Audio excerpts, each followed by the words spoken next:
Welcome to Gray Maybe, a limited series podcast and social experiment based on the topic of abortion. My name is Jillian Schmitz. I'm a professional dancer, actor, teacher, author, artist, and cat lover. Through my own personal journey of recovery, I found that things aren't just black or white, or a simple yes or no. For me, in my recovery, there's been mostly gray area and a lot of maybes. In most of my stories, you can find the gray maybe. I'll be sharing my own process through personal stories, interviews, and hopefully stories of others in an effort to help lessen the stigma and shame of abortion. If you'd like me to read your story on this podcast, anonymous or otherwise, please email graymaybestories@gmail.com. graymaybestories@gmail.com. Before we get started, if you haven't already, please subscribe on whichever platform you're using to catch future episodes of Gray Maybe.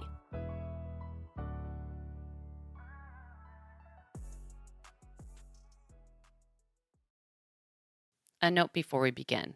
While the topic of abortion and my belief in it being easy and accessible to all people who can become pregnant is a comfortable topic for me, sharing my own personal stories is not. I have a justifiable amount of fear of possible hostility and violence, both in person and or online. I also anticipate the possibility of judgment ranging from my own family members to strangers, in addition to the potentiality of losing certain work opportunities for publicizing my own experiences. I'm telling my story through the lens of my own experience. The revelation of my process is mine to tell.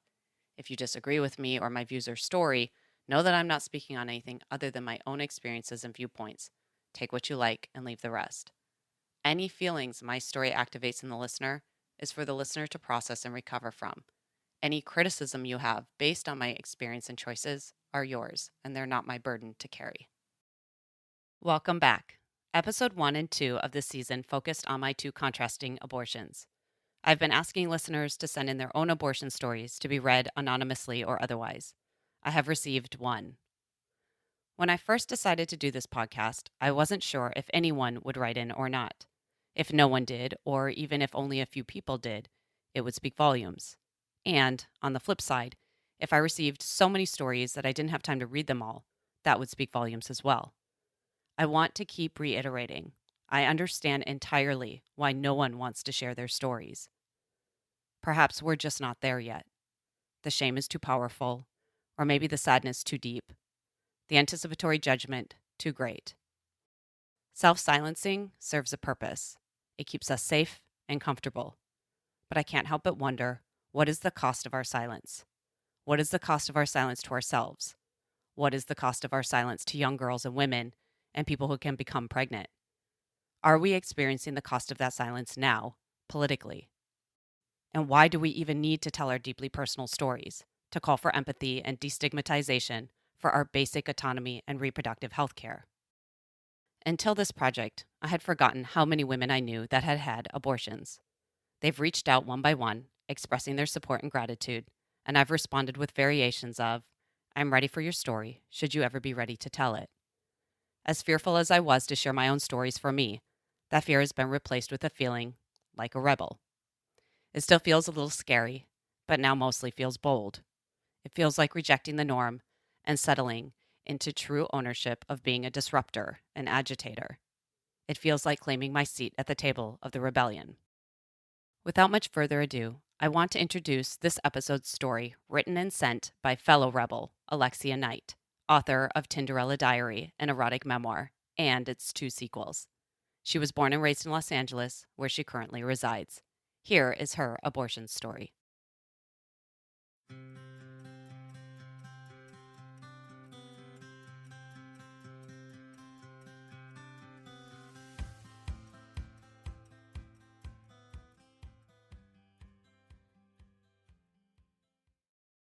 Things like these weren't supposed to happen to good girls like me. Girls with good grades. Girls who loved school and stayed involved in a slew of extracurricular activities. A girl who had just dropped off her college applications at the post office. These things were supposed to happen to troubled, stupid, or impulsive girls. Girls like my childhood friend Joy, who started hanging with the wrong crowd in 8th grade and having sex with her 11th grade gangster boyfriend just to make him like her better. Although the troublemaker boyfriend soon moved on to the next low self-esteem middle school girl who would give it up to him, she wound up, to no one's surprise, giving birth to her first child near the beginning of our senior year. Or like my best friend, Carissa, who started smoking weed in middle school. Like Dare warned us, by high school, she slid through the gateway to hard drug use and found herself in and out of abusive relationships with criminals, drug dealers, and the like.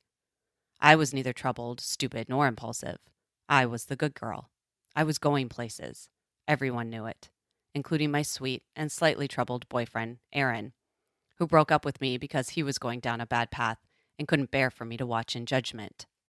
But it did happen to me. It was 1995. I was 16. I met Rob, the man who would years later become my husband, mere days before I mailed off those college applications. We fell in love, and soon thereafter became sexually intimate. We used condoms every time. On my 17th birthday, when we all had dinner at a local Mexican restaurant, I felt a little nauseous, which I attributed to overindulgence of my meal. A few weeks later, I realized I hadn't had a period in 50 days. I kept track. I went to Save On and bought a home pregnancy test, hid in the bathroom at home, and peed on the stick. I followed the instructions. The result was undeniably positive. I got out the yellow pages and found the phone number to Planned Parenthood. I told them that I had taken a positive pregnancy test and made an appointment for a preliminary examination. I hadn't told anyone yet, not my parents, not Carissa, and not Rob. I was worried about telling Rob because I thought he would feel obligated to pay for it, and I knew he didn't have the money. Planned Parenthood told me it would cost $260 for local anesthesia and $360 for general anesthesia that would put me out completely. It was the midst of the Clinton era. Beverly Hills 90210 ruled the TV airwaves for my demographic. Condoms were being given out in the school nurse's office, and even TV's Blossom was talking about sex, baby. The reality of it hadn't hit me yet, but the practicality had. I would take the money out from my passbook savings account. I would handle it. I didn't go to school at all the entire week between finding out I was pregnant and my Planned Parenthood appointment. I was scared and shamed. I wasn't that girl. But at this moment, I was. I didn't tell anyone anything. I kept my secret to myself. On the day of the appointment, I spent 2 hours alone in the waiting room. Finally, they called me in, gave me a pregnancy test, and told me I was 8.5 weeks pregnant. They told me the due date. They didn't ask me a lot of questions, but I had filled out a form where it asked me some medical history questions. I lied about my age, saying I was 18 instead of 17, even though in California, parental consent was not required. The forms asked me what I would want to do in the event of a positive pregnancy test. I had checked the box for abortion, pregnancy termination. I knew what the other options were. There was no question for me. I wanted to have a future. I wanted Rob to have a future. We were not ready to raise a child. I wasn't even ready to tell my parents I was pregnant. They told me I needed to take a blood test. I can't remember why. And that it would cost $8, so I left to go to the ATM and grab some cash. I was running around full of adrenaline. I returned and she, Edith, took my blood. My face turned green and I felt lightheaded. I was alone. Just me and Edith. She gave me a fun-sized baby Ruth. How appropriate. That she thought would bring my blood sugar back up, but I soon wound up throwing up in the trash can. Maybe it's because you're pregnant, she said. Once I felt better, she made me an appointment for Friday to have the abortion. I wasn't feeling well after my appointment, but still had a few hours until school got out. I wanted to go to Rob's to lay down for a while, but he wasn't home.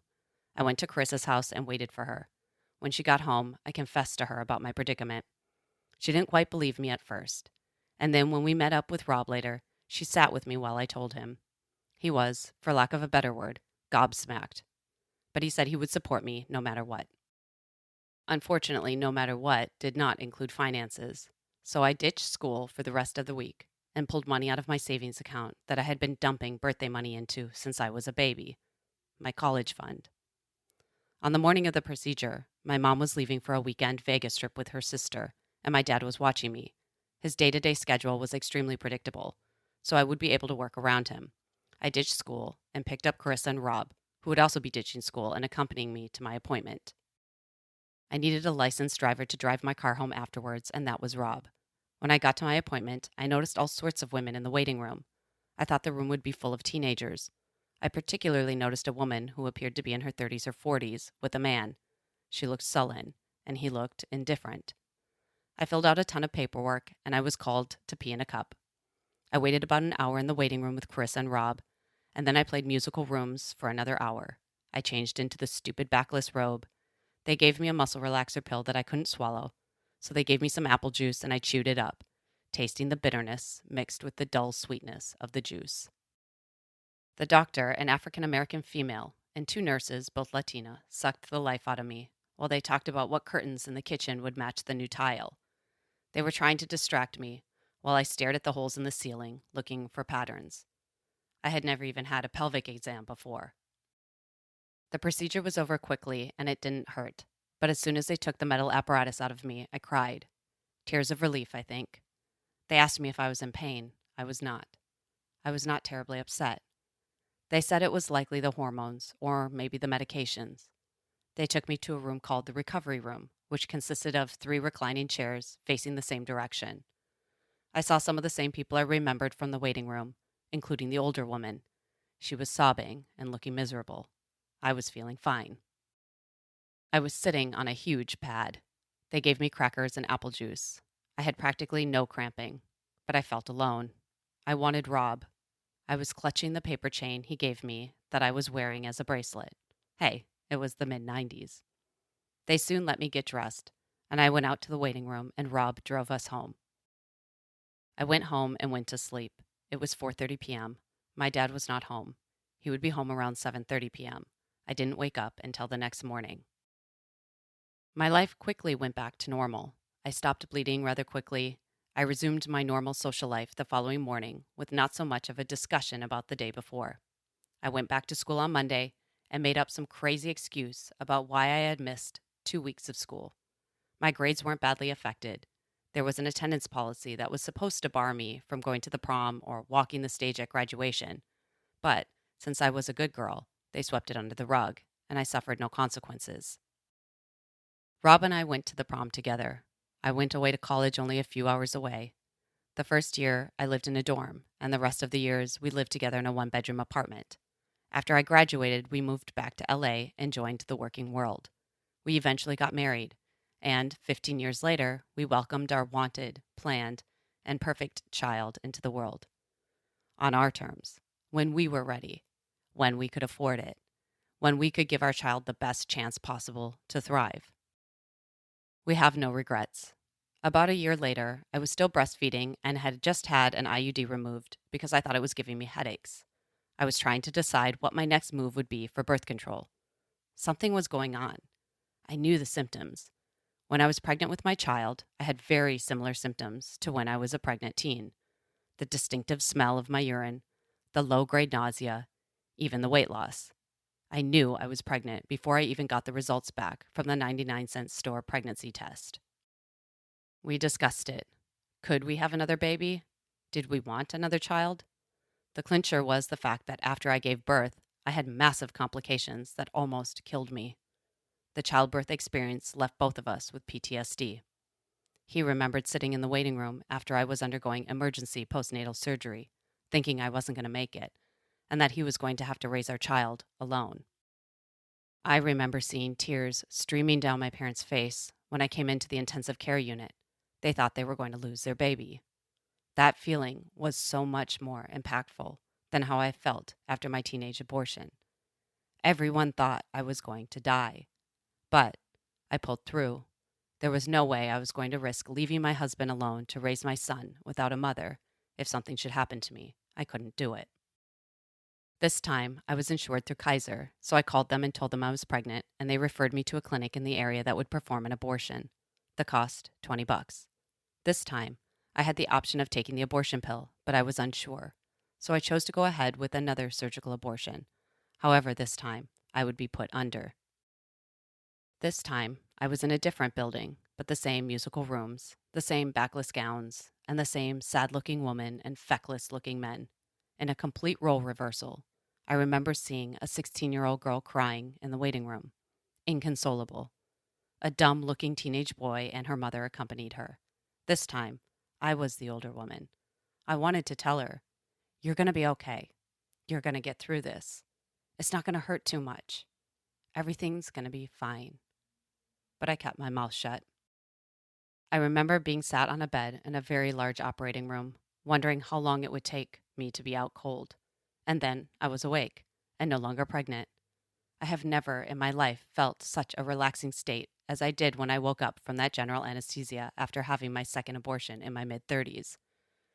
I felt like I had just woke up from the most amazing nap, disoriented but at peace. I recovered quickly. I was okay. But I was never doing this again. Rob made an appointment to get a vasectomy and drove me home. Once his testicles were no longer bearing fruit, for the first time in my life, I was keenly aware of my fertility. For once, he couldn't make a baby, but I still could. It was just a thought, a fleeting thought, but it held weight. I'm not sure why. 5 years later, something in me had changed completely. I became tired of having sex with the same old person, the same body, since I was 16. I grew restless, unsatisfied, and bitter towards Rob. The events leading up to my infidelity are well documented in my book, Tinderella Diary. I had this compulsion that had built up slowly over decades, and then one day I snapped. I joined Tinder and started fucking around with whomever I could get my hands on. I was making up for lost time. I was creating many new notches on my belt. I felt like I was connecting with my true self. I felt like I was living life. I was not just a mother and a wife. I was me. I was a sex kitten, and I was enjoying the hell out of myself. One day, I was at a routine pap smear appointment at the very same clinic I was where I had my last abortion, when the nurse practitioner sat me down and informed me that I was 5 weeks pregnant. This time, I was gobsmacked. I couldn't even narrow down who the father was, or what the race of the fetus might be. The first time I was pregnant, I only told Carissa and Rob. The second time I was pregnant, I only told Rob. This time, I didn't dare tell Rob.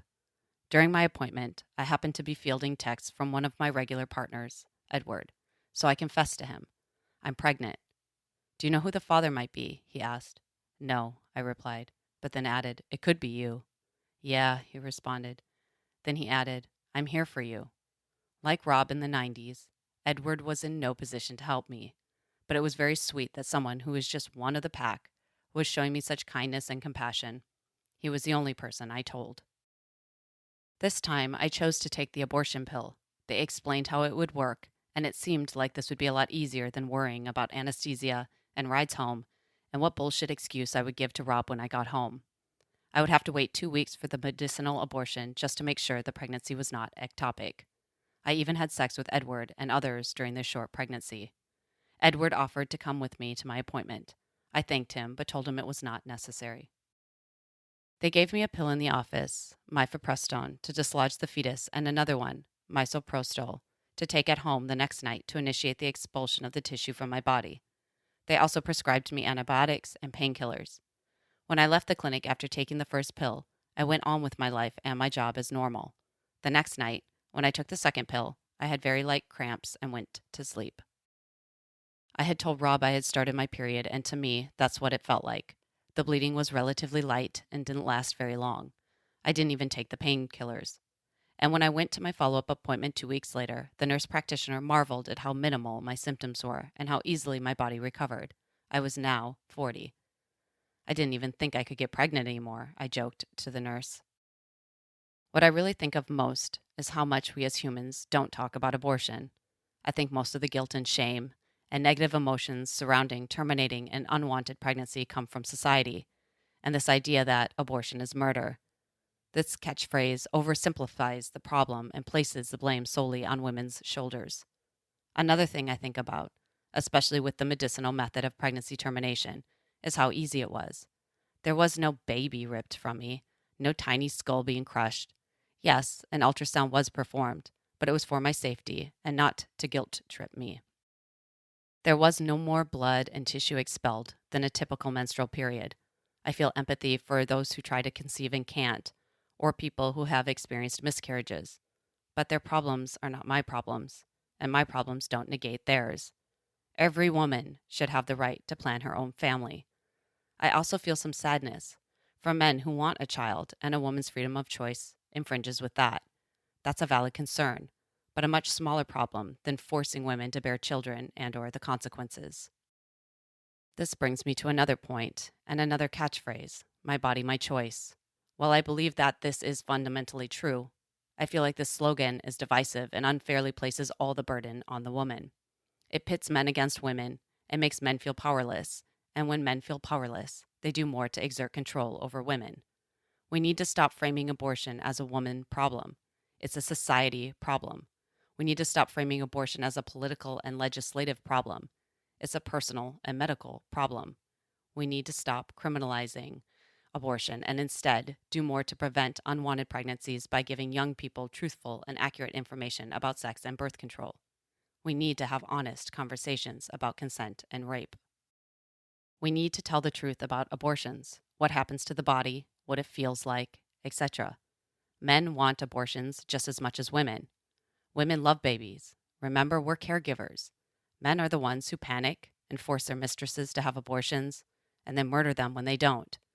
These are, of course, sensationalist generalizations, but so is the idea that abortions can be prevented by a woman just keeping her legs closed, or that a suitable consequence for an irresponsible pregnant teenager is to raise a child. How about an attitude shift? Abortion is not murder, it's compassion. It allows people going through difficult things and making tough choices to have their lives back. Restricting abortion is a life sentence. Abortion is rehabilitation. Abortion is clemency. Abortion is forgiveness. Abortion is sacrifice. Abortion gives a woman a second chance, or in my case, a third, fourth, or fifth.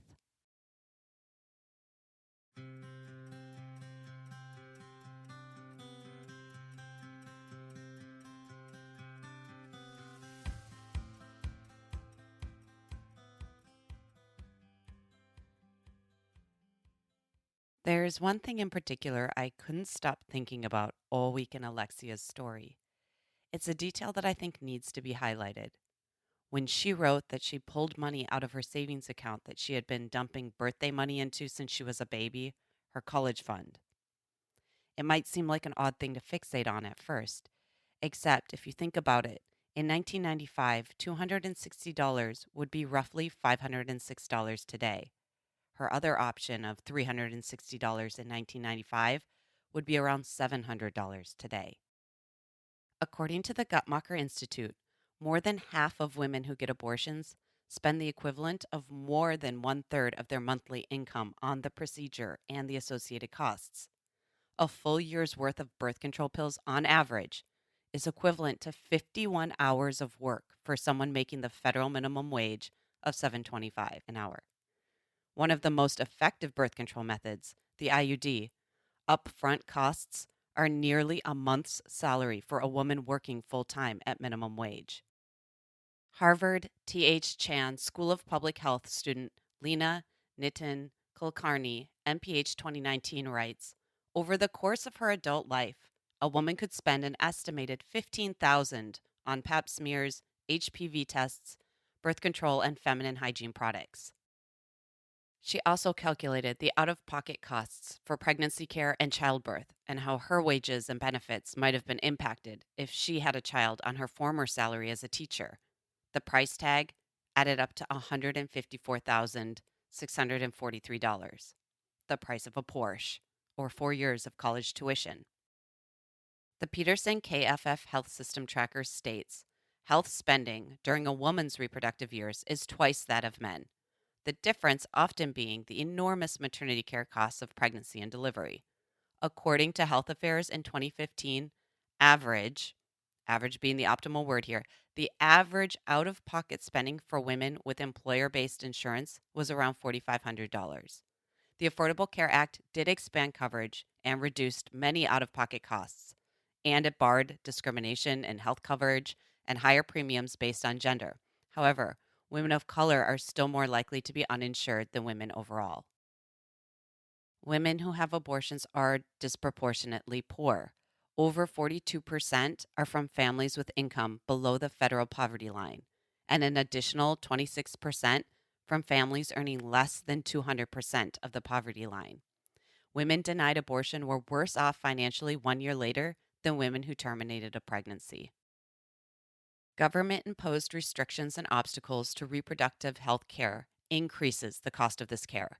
Many women still face barriers to affordable and accessible birth control, Some employers want to eliminate insurance coverage of birth control due to religious beliefs. Lower income women in 19 states do not have broad birth control coverage because their state refuses to expand Medicaid. And in 7 of those states, they have no birth control coverage at all due to no family planning program. Title 10, a program that provides services including birth control to low income, underinsured, and uninsured individuals, has been constantly under funding attack, making it impossible to carry out the program's mission. All the barriers I just mentioned don't even include when clinics run out of birth control, have other supply issues, or women who cannot obtain appointments due to their work schedules or are unable to get to a clinic. An article featured on AmericanProgress.org reports that not only do women still earn less than men, but that they pay more for products and services. Studies documenting gender-based pricing, aka the pink tax. Basically, markups on items and services included but not limited to women's razor blades and haircuts. There are currently 27 states that classify medically necessary menstrual products as luxury items, which carry comparable taxes. It may be debated if women are targeted more by predatory lenders facing higher interest rates on things like cars or houses, but the data doesn't lie. The American Association of University Women found that on average, women's student debt was $1,500 more than men's after completing a bachelor's degree, with Black women taking on more debt on average than any other group. The lack of care continues to harm women disproportionately, as women are the majority of unpaid caregivers in their families and also represent 90% of paid caregivers. For example, the cost of childcare equals nearly 1/3 of the average woman's income. This forces many out of the workforce during a woman's prime working years in much larger numbers than men. And at the very same time, 1/4 of early childcare providers need multiple jobs to make ends meet. Lack of family and medical leave programs in the United States only aggravate the situation. In an average year, women in America cumulatively lose over $7 billion because of unpaid or partially paid parental leave, or over $2 billion because of unpaid or partially paid caregiving leave. In addition to the physical burden of Alexia's circumstance, the financial burden also fell on her. That money she had diligently put away for her future, she had to use to have the future she dreamed of. Hundreds of dollars she could have spent towards her education, hundreds of dollars she could have invested, hundreds of dollars Rob didn't have to find or take out of his future to help secure his dreams. Alexia missed weeks of school, which luckily didn't have any lasting consequences. Had she been a little older with a full-time job, I wonder what the extra ramifications financially or otherwise would have been. I just had such a hard time shaking the image of a 16-year-old girl handing over her hard-earned savings, taking such an early financial hit for being female. I'm just so blown away by Alexia's boldness to tell her story unabashedly and hear her personal insights. The similarities I related to in parts of her story pull at my heartstrings and also makes me personally feel less alone and less ashamed. I hope listeners reach out and share their support and encouragement with Alexia, like so many of you have shared with me. She welcomes responses from listeners, quote, even if the feedback is not positive. She's braver than me. You can find her on Instagram at Tinderella Diary, TinderellaDiary, or on Twitter at Tinderella_5 times, Tinderella_5 times. I'll add Alexia's socials in the show notes. If you made it this far, thank you so much for listening, and I hope you were able to find something relatable in today's episode. As I mentioned at the beginning of this podcast, this is also a social experiment to see if in telling my story and the stories of others, I can embolden listeners to share their stories. If you'd like me to read your abortion story, anonymous or otherwise, on this podcast, please email graymaybestories@gmail.com, graymaybesstories@gmail.com. Reminder, there is a very important election coming up November 8th, 2022. Please have a voting plan, know the rules and regulations of your state, and vote like your freedom depends on it, because now, more than ever, it does. For more information on voting in your state, go to vote.org. Thank you to everyone who helped make this Gray Maybe podcast happen. Producer and editor Roderick Barge, cover photo by Jose Perez, music licensed by Pixabay, special counsel Jada Ellingham and Roderick Barge. Special shout out to supporter Patty Ulgain. If you'd like to support this podcast, please rate, share, comment, and subscribe. Until next time, bye for now.